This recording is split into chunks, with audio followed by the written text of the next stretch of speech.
ఈరోజు positive result. ఈ couple Udayagiri నుండి వచ్చారు. తనకి మ్యారేజ్ అయ్యి జస్ట్ 1 year 4 months అట్లా అంతే అనమాట. తను ప్రెగ్నెన్సీ కోసం అని వచ్చింది నా దగ్గరికి.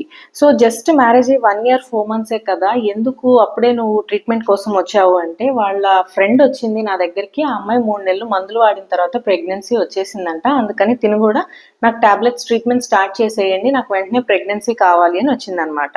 తను సో వచ్చినప్పుడే వాళ్ళ ఫ్రెండ్ ఆల్రెడీ చెప్పింది కాబట్టి పీరియడ్ వచ్చిన 2nd or 3rd day direct వచ్చేసింది బేస్ లైన్ స్కాన్ కోసము. ఆ అమ్మాయికి హార్మోన్ టెస్ట్ చేసాము, హార్మోన్స్ అన్ని బాగున్నాయి. థైరాయిడ్ మైల్డ్లీ ఎలివేటెడ్, దానికి ఒక బేసిక్ డోస్ స్టార్ట్ చేసాము, థైరాయిడ్ టాబ్లెట్. హస్బెండ్ కౌంట్ బాగుంది.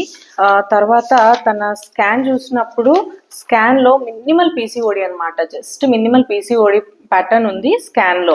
సో తనకి నేను ఏం చెప్పానంటే, ఒక 2-3 months just multivits, exercise, lifestyle changes తో ట్రై చేద్దాము అని చెప్పాను.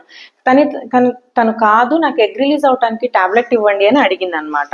సో తనకి లెట్రజోల్ టాబ్లెట్ ఇచ్చాము. October 7th తనకి ఫాలిక్యులర్ స్టడీ చేసినప్పుడు మంచి డామినెంట్ ఫాలిక్యుల్ వచ్చింది. 15th డే ఎగ్ రిలీజ్ అయింది. తను ఆ సైకిల్లోనే కన్సీవ్ అయింది ఫస్ట్ సైకిల్లో. ఈ రోజు తనకి 6 weeks 4 days ప్రెగ్నెన్సీ పాజిటివ్.